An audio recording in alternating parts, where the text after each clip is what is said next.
말씀은 이제 네 번째 팔복 중에서 드리는 말씀입니다. 우리 먼저 복습을 합시다. 첫 번째, 심령이 두 번째, 애통하는 자는 온유한 자는 복이 있나니 그들이 땅을 기업으로 받을 것이며. 안 보고 하시는 분이 별로 없는 것 같네. 오늘은 이제 의에 줄이고 목마른 자는 복이 있나니 그들이 배부를 것이며. 여러분 어쩌면 이 말씀을 보면서 뭐가 안 맞는 것 같잖아요. 의에 줄이고 목마른 자가 배부르다. 역설 중에 역설이라고 볼 수 있죠. 읽으면서도 여러분이 보면서도 그냥 지나치지 말고 무언가 삔또가 안 맞는 그런 느낌을 갖지 않습니까? 의에 줄이고 목마른 자는 복이 있다. 의에 줄이고 목마른 자가 무슨 복이 있을 거예요? 헐벗고 굶주리고 고통스러울 텐데. 그런데 분명한 것은 그들이 배부를 것이며 이렇게 말씀하고 있는 무서움입니다. 지난번에 말씀드린 것 우리가 온유, 겸손, 가난은 동요라고 말씀드렸지요. 이제 그 말을 오늘로 보니까 온유라는 말이 히브리 말로 안하고 또 헬라 말로 프라우스. 한번 따라합시다. 프라우스. 이 말은 온유. 쉽게 말하면 잘 다스려진 상태. 자기를 통제하고 조절하고 다스려지고 주인에게 충성을 다할 수 있는 상태. 부드러움이라는 말은 아니에요. 다만 잘 조련된 그러한 준마라는 그런 뜻입니다. 오늘 말씀 이제 의에 대해서 우리가 먼저 개념을 알아야 돼요. 여러분 의하면은 어떻게 생각하시죠? 옳은 것. 한문으로 보니까 양양자에다가 자자를 쓰지요. 어떤 면에서 양이 되는 것이 의롭다 이런 말이 되겠죠. 그러나 이 개념이 2000년 전 예수님 시대 고대사의 통념으로 이해를 어떻게 하느냐가 먼저 관건입니다. 그 당시 사회적 통념상 특히 시대적 정신이죠. 그리고 사상적 배경이 두 가지 이해를 해야 됩니다.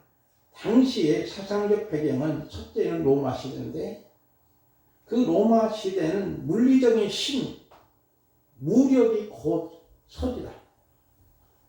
이것이 국가 철학이 있었고 그래서 누가 나를 혹시라도 다치게 하면은 내가 꾹 참고 그냥 인내하는 것이 덕이 아니고 오히려 참고 있는 것은 비겁한 거예요. 천하의 비겁한 자로 말해요. 복수해야 됩니다.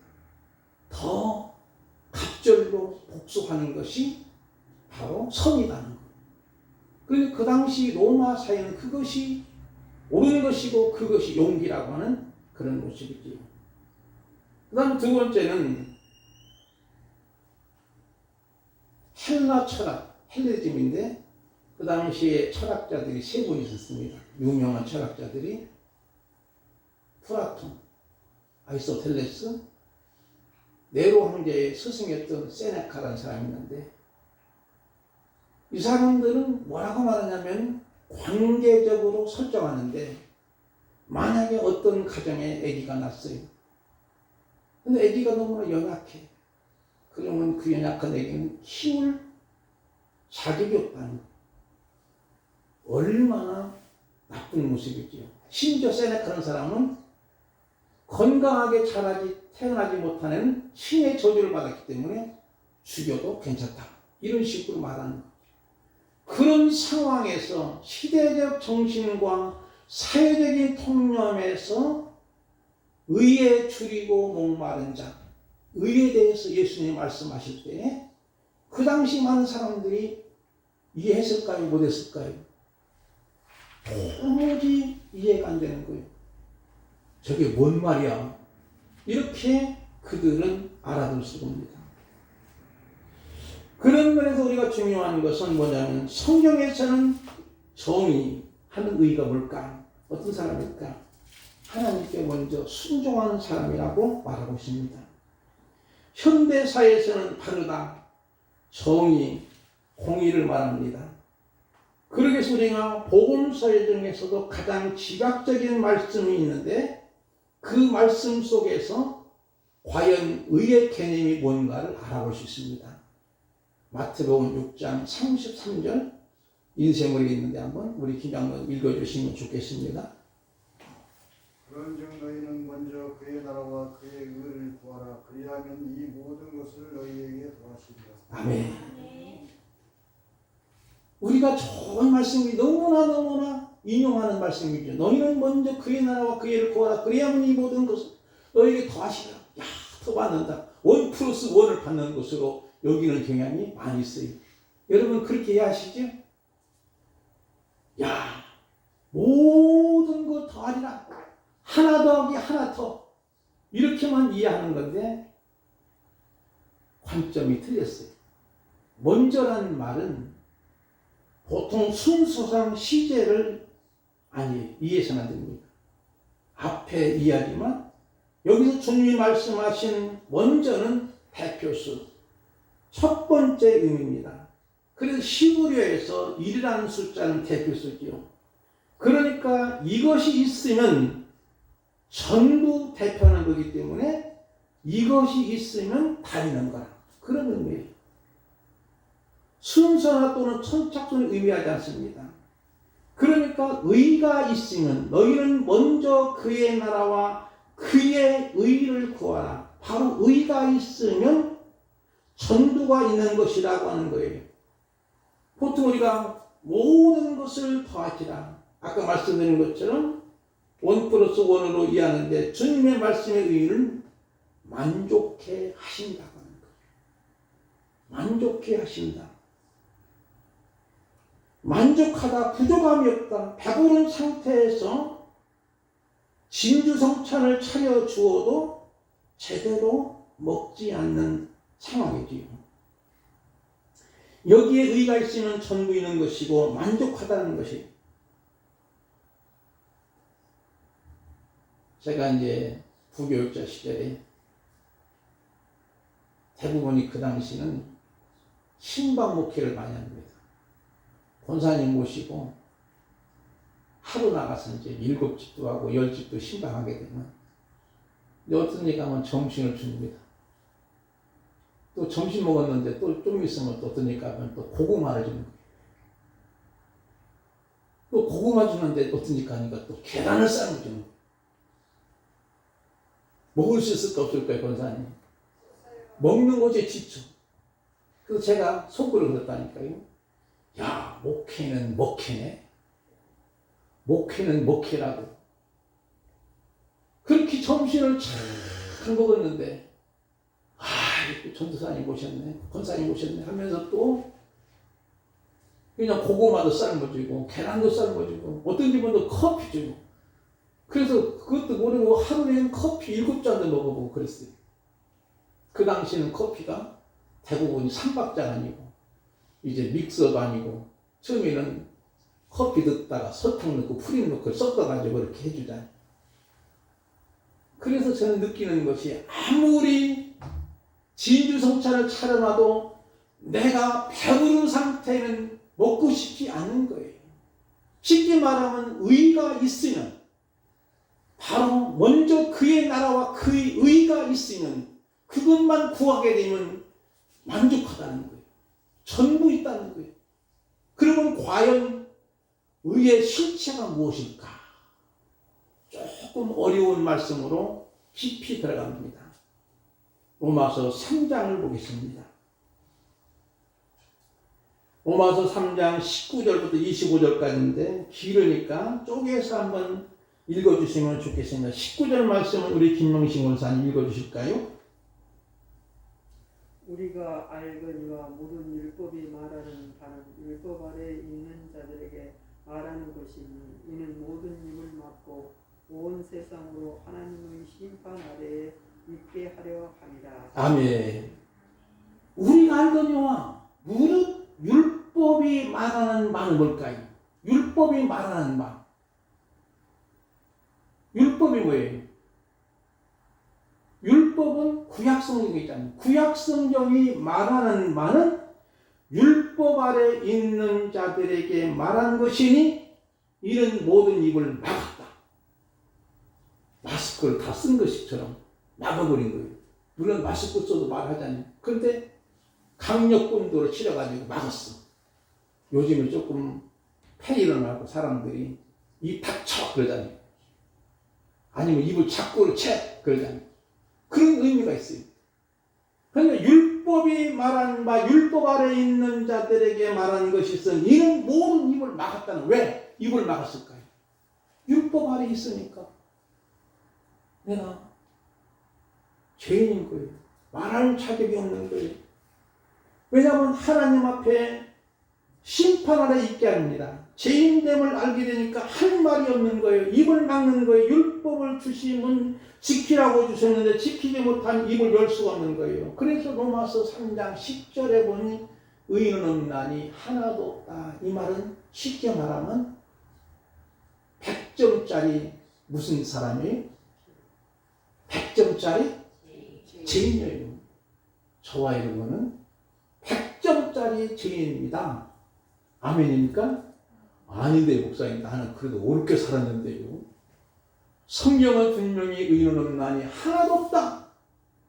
우리는 모두가 100점짜리 죄인인 것을 성경이 율법에서 말하기 때문에 할 말이 없는 거고 입을 열 수가 없다고 하는 그런 의미예요.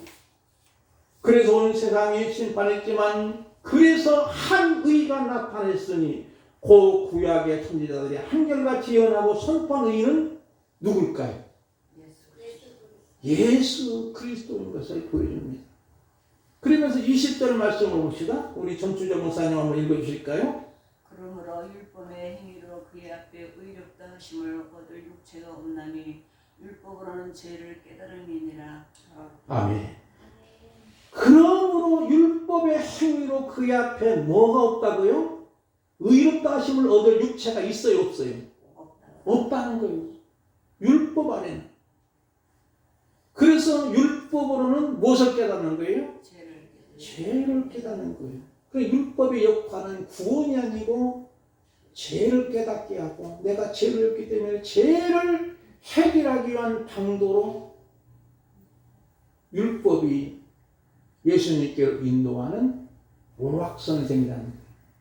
초등학교나 유치원 선생님이에요.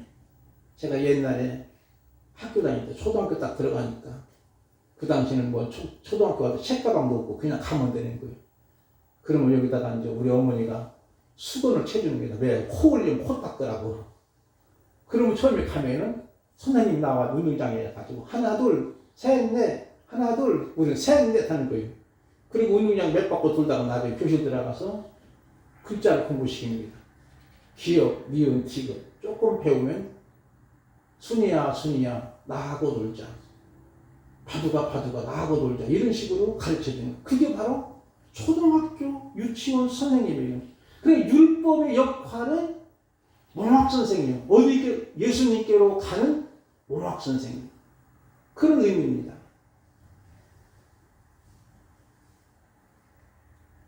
그래서 우리가 죄를 깨닫게 되면요 참회할 수밖에 없는 거예요. 다윗의 왕이 편안할 때 말도 안 되는 죄를 지었어요.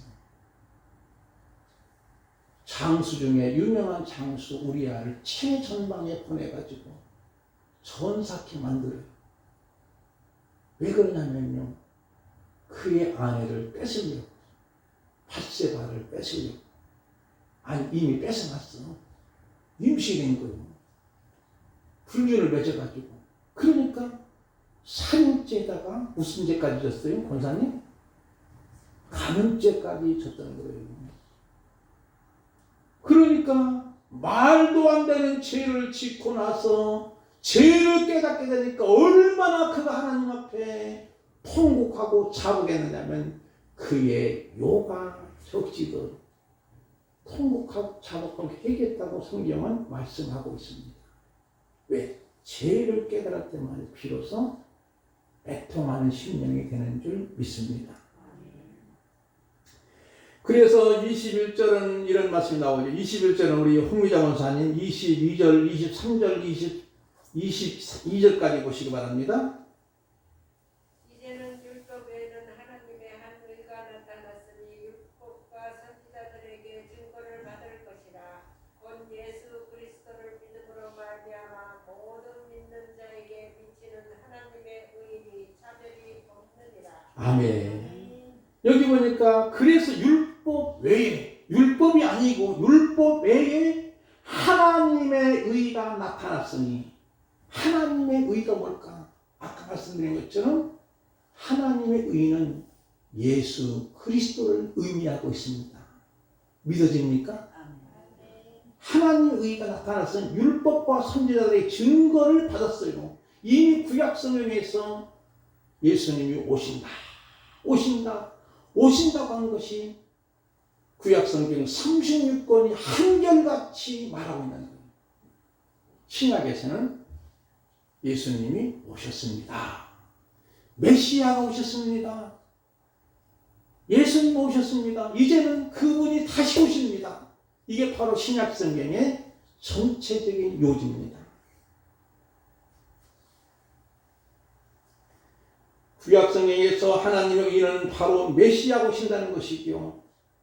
그러므로 예수 그리스도를 믿음으로 말미암아 모든 믿는 자에게 미치는 하나님의 의는 차별이 있다 없다? 없다는 거예요. 누구든지 믿기만 하면 구원받는 거예요. 23절과 24절, 25절은 우리 홍선 집사님 한번 읽어주시면 좋겠습니다.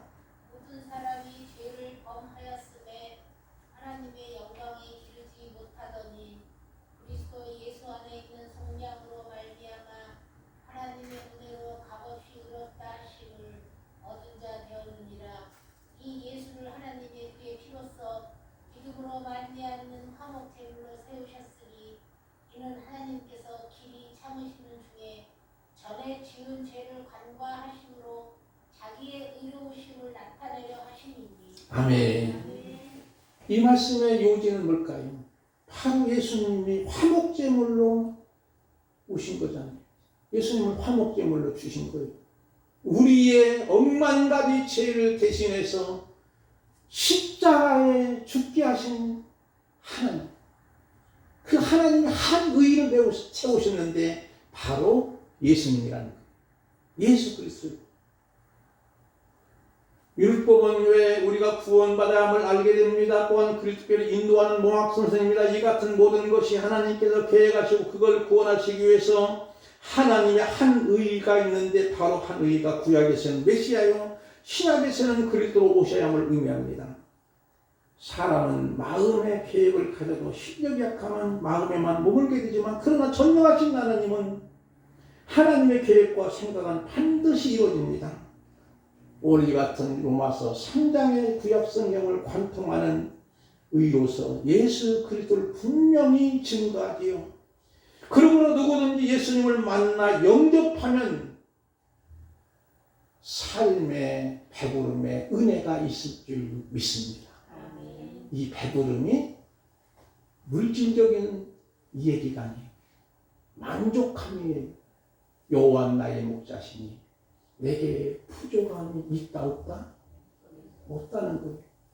물질적으로 없는 것이 때문에 막 내가 가난하고 그래서 그런 것이 아니에요. 우리는 비록 가난하게 살지라도 바로 예수님을 내 안에 계시고 예수님을 내가 영접하고 예수님만 만났으면은 우리의 삶은 충분할 줄 믿습니다. 이게 우리의 신앙의 고백이지. 지난번에 말한 것처럼 온유한 자는 복이 있나니 저희가 땅을 기업을 얻을 것이요. 야, 그러니까 우리가 온유해지기만 땅을 많이 사면 대박 날 거야. 대장동 땅을 사가지고 엄청나게 막 1억을 투자한 사람이 1000억을 벌었다 보니까 우리도 1억만 투자하면 1000억을 벌 게 아니냐고. 그것이 아니에요. 여러분이요. 이 말씀은 이제 물리적인 채굴에 대해 부자가 되는 걸 말함이 아니라 영육간의 진정으로 만족합니다. 본문에 말한 바 의인은 이데아적 사상이나 가치관이 아니고 예수 그리스도를 말합니다. 하나님에 의해 최고의 절정은 아까 말씀드린 것처럼 십자가의 사건이에요. 고린도전서 1장 18절 말씀처럼 십자가는 구원받는 우리에게 하나님의 능력이지만 세상 사람들에게는 미라는 것을 여기는 거예요. 하나님의 능력이 나타나는 거예요. 그러면 이제는 의에 줄이고 목마른 자가 뭘까? 의에 줄이고 목마른 자는 뭘까? 우선 목말랐던 이스라엘 백성들의 출애굽에 찾을 수 있습니다. 430년 동안 애굽에 종살이했던 그들이 하나님의 은혜로 해방되어서 이제는 그들이 홍해를 기적같이 건너고 하나님 은총으로 이제는 홍해를 건넜으니 야 우리에게는 꽃길만 있을 거야 하는데 꽃길이 아니고 광야의 길이에요. 여러분 생각해보시죠. 광야의 길에 이스라엘 민족이 무려 남녀노소 합쳐서 200만 명이 행진을 하고 있는 거예요. 그런데 물이 없는 거예요. 먹을 것이 부족한 거예요. 물도 없고 먹을 것도 떨어지고 정말로 만약 한 가정에 처자식들을 데리고 살아가는데 아무것도 없어. 물도 없는 거예요. 마실 물도 없는 거예요. 양식도 없는 거예요. 그러면 사람은 자연스럽게 원망하고 불평할 수밖에 없는 거예요. 이스라엘 백성들이 광야에서 원망한 것이 비상식적일까요? 당연한 거예요. 당연하게 원망할 수밖에 없는 거예요. 그런데 행진하다 보니까 목이 많은 상황에서 누가 손짓하기로 여기 물이다! 그러는 거예요. 물. 가보니까 물이 막 있어요. 멋진 물이 막 있는 거예요. 근데 물을 마셔보니까 물이 먹을 수 있을까요? 없을까요?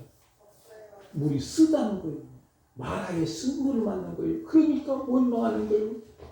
모세의 지도자를 향해서 백성들이 막 이 사람아 우리를 갖다가 광야 인도해가지고 묘지가 없어가지고 죽을 곳이 없는 곳이 이곳에 우리를 죽게 만드냐고 막 원망하고 불평할 때 하나님이 모세를 통해서 한 나무 그 한 나무를 지시하시면서 그 나뭇가지를 던지라 그런 거예요. 나뭇가지를 던지니까 쓴 물이 단물로 확 변하는 거예요. 여러분이 그러면 그 한 나무까지 정관사가 있으면 그 나무 여러분 나무 위에 달리신 예수 그리스도를 의미하고 있는 줄 믿습니다. 그 당시 나무 십자가에 매달린 사람은 저주를 받은 것으로 간주하고 있었어요. 왜 예수님이 나무 십자가에 달리시고 저주를 받으셨을까요? 바로 우리의 쓴 인생을 단물로 바꾸시기 위해서 죽음에서 생명으로 우리를 바꾸시기 위해서 우리 주님이 대신 나무 십자가에 희생하시고 보혈의 피를 몽땅 흘려주신 줄 믿습니다. 그래 예수님은 십자가상에서 가상치는 중에서 내가 목마르다. 내가 목마르다. 이 말씀 뭘까요? 우리가 목 타는 거예요. 우리가 목마른 건데 주님이 대신 목이 마르신 거예요. 내가 목마름을 대신하신 것이 그분의 채찍을 맞음으로 우리가 나음을 입은 거예요. 그래서 요한복음 4장에서 보면 우물가 여인에게 이런 말씀합니다. 요한복음 4장 13절 14절 말씀을 우리 허욱자 집사님 읽어주시면 좋겠습니다. 예수께서 대답하여 이르시되 이 물을 마시는 자마다 다시 목마르리니와 내가 주는 물을 마시는 자는 영원히 목마르지 아니하리니 내가 주는 물은 그 속에서 영생하도록 솟아나는 샘물이 되리라. 아멘. 내가 주는 물은 누가 주는 물이에요? 예수님이 주시는 물인데 사실 예수님 자신을 의미하는 거예요. 우물가의 여인, 이름도 없어요. 그러면 이름이 없다고 하는 것은 성경에서 바로 우리 자신을 의미합니다. 우리도 이 사마리아 우물가 여인과 같이 세상 것 이것저것 구하러 간 거예요. 이 여인은 남편을 5이나 두었어요. 이 말은 뭐냐면 쉽게 말하면 뭐 세상적인 불륜의 남편이 그런 의미보다는 영적으로 이것도 가보고 저것도 가보고 여기가 돈 되는데 저기가 돈 되는데 저기가 행복한지 쭉 가본 현재 있는 남편도 제 남편이 아닌 거예요. 현재도 만족하지 못하는데 주님이 그 여인을 만나고 내가 주는 물은 영원히 목마르지 않으니 그 물이 영생하도록 솟아나는 샘물이 되리라 그랬지요. 이 샘물은 누굴까요? 따라합시다. 예수 그리스도. 예수 그리스도예요. 그러면 예수 그리스도를 구하고 예수 그리스도를 갖게 되면 전부를 가진 거예요. 너희는 먼저 그의 나라와 그의 의를 구하라. 그래야 이 모든 걸 더하려는 것은 다 전부를 가진 거예요. 우리는 그래서 하나님이 우리를 만드신 작품 중에 걸작품이고 천하보다 귀한 생명인 줄 믿습니다.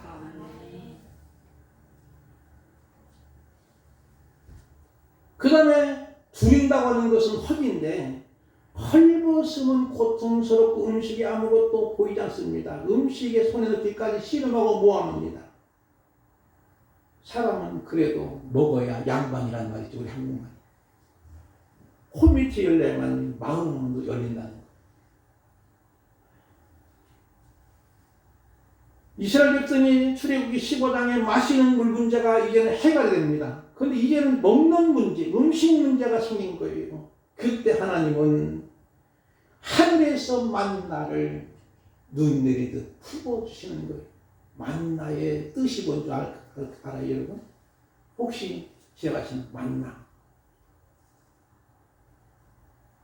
누가 안 믿는 사람들이 만나가 무슨 뜻이요? 그러면 그냥 이걸 자꾸 쳐놓으면 안 되잖아요. 따라합시다. 만나는 이것이 무엇이냐?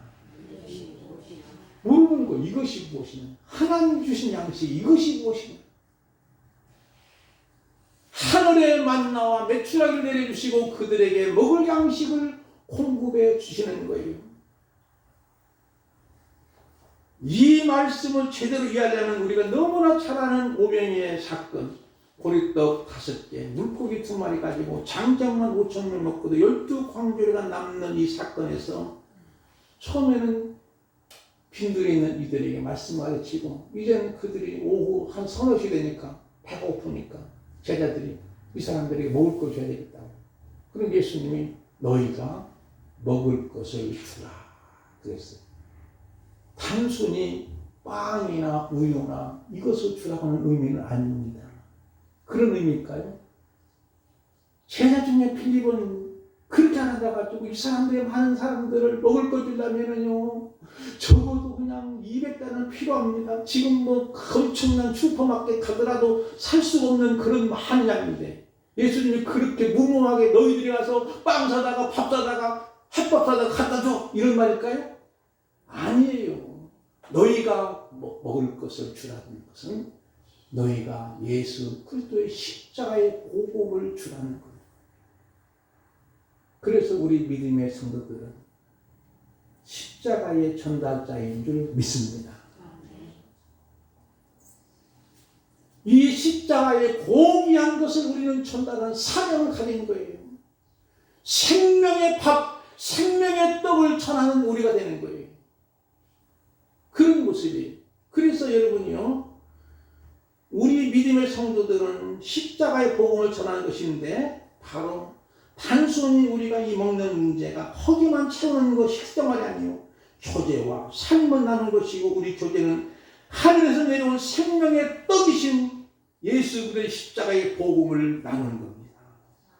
그래서 요한복음 6장 32절 33절 쭉 한번 제가 읽어드리겠습니다. 예수께 이르시되 내가 진실로 진실로 너희로니 모세가 너에게 하늘로부터 떡을 준 것이 아니라 내 아버지께서 너에게 하늘로부터 참떡을 주시나니 하나님의 떡은 하늘 내려 세상에 생명하게 하는 것이라. 그도 이르되 주의 이 떡을 항상 우리에게 주소서. 예수께 이르시되 나는 생명의 떡이니 내게 오는 자는 결코 줄이지 아니할 터이요 나를 믿는 자는 영원히 목마르지 아니하리라. 여러분, 그러면 여러분 답이 나왔어요. 예수님의 우리의 목마름에 해결되는 영원한 생명수 샘물인 줄 믿습니다. 예수님이 또한 우리를 위하여 살찌고 피 흘리신 그 생명의 밥인 줄 믿습니다. 그럼 예수님이 제정하신 것이 뭐예요? 성례 중에 가장 유명한 성례가 뭐예요? 성찬식입니다. 그래서 성찬식은 그것을 기념하는 거예요. 그냥 매끄럽이 그냥 포도주 한잔 먹고 떡 먹는 것이 아니라니까요. 예수님이 바로 말씀하시면서 떡을 주면서 이것은 내 몸이니 이것은 내 몸이니 너희를 위해 살찌고 피 흘리신 내 몸이니 그런 거예요. 그리고 찬을 주면서 이것은 너희를 위해 내가 흘린 피니 이런 말씀입니다. 사랑하는 성도 여러분, 진정한 행복은 하나님께로부터 주어집니다. 의에 목마른 줄이고 목마른 자의 자각이 필요합니다. 날마다 우리는 예수 그리스도의 구원이 필요한 존재입니다. 오늘을 살아갈 은혜를 간구하는 겁니다. 매일매일 하나님 은혜 없이는 살 수 없으며 이걸 자각하고 언제나 주님 앞에 무릎 꿇는 저와 여러분 되기를 원합니다. 마태복음 13장 44절 말씀 중요한 말씀인데 우리 마지막으로 김학중 전사님 한번 읽어주시면 되겠습니다.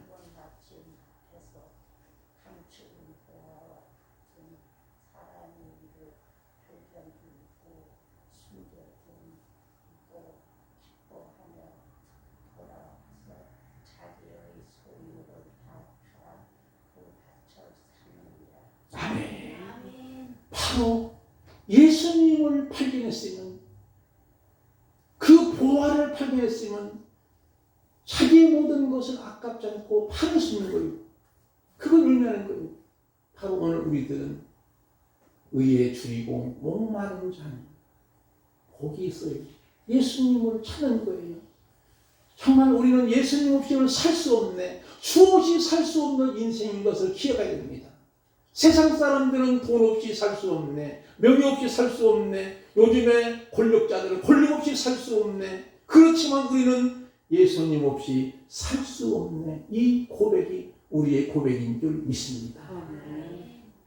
세상 사람들은 부동산 2개 수천을 벌고도 행복하지 못한 이유는 제약으로 말미암아 모은 돈은 만족할 수 없습니다. 오늘 우리는 코로나 상황에 사는 일이 잘 안 되니 염려할 수밖에 없지만 저와 여러분 안에 예수님이 계시면 진정한 행복자가 될 줄 믿습니다.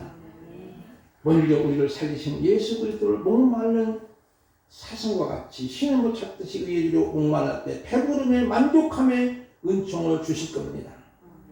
오늘 우리가 그리스도의 구원이 필요한 연약한 존재임을 다시 한번 기억합시다. 매일매일 그리스도 없이는 살 수 없는 존재임을 자각합시다.